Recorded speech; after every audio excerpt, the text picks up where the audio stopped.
Bei ya mafuta imepanda katika soko la hisa duniani.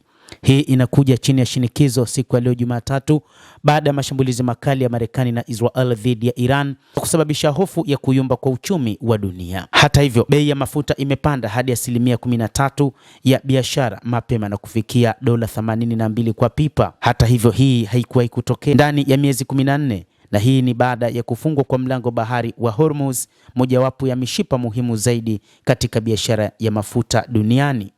Mlango wa bahari wa Hormuz ambao ni sehemu katika taifa la Iran sasa umefungwa na umesababisha hofu ya kuvurugika kwa uchumi, na hii ni kwa mujibu wa taarifa zilizotolewa kupitia shirika la habari la The Guardian la nchini Uingereza. Hata hivyo, katika baadhi ya maeneo kama Tokyo, mafuta yalipanda na kushuka, lakini yakapanda tena. Bei ya bidhaa ya mafuta kabla ya vita ilikuwa ya kawaida sana, lakini sasa siku ya leo ya Jumatatu inatangazwa kwamba hali imekuwa tofauti na kwamba mafuta yamepanda bei. Hata hivyo, kwingineko huko Sydney, biashara ya mafuta imepanda kwa 0.4%, lakini Shanghai nchini China imeshuka kwa 0.6%.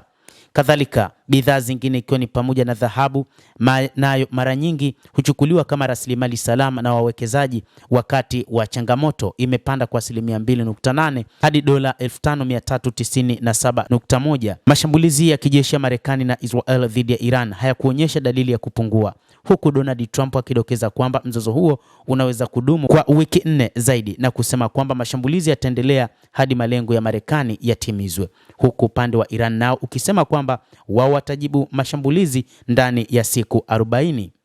Wakati mafuta yalipungua kidogo kutoka kwa viwango vyake vya juu, Brent ilibakia 4% wakati wa biashara ya mapema leo Jumatatu. Kadri bei zilivyoongezeka, macho yote yalikuwa kwenye mkondo wa bahari wa Hormuz na karibu theluthi moja usambazaji wa mafuta na meli za gesi zinazosafirishwa na bahari zikipita humo. Sasa meli za mafuta hazionekani katika eneo hilo la mlango bahari wa Hormuz.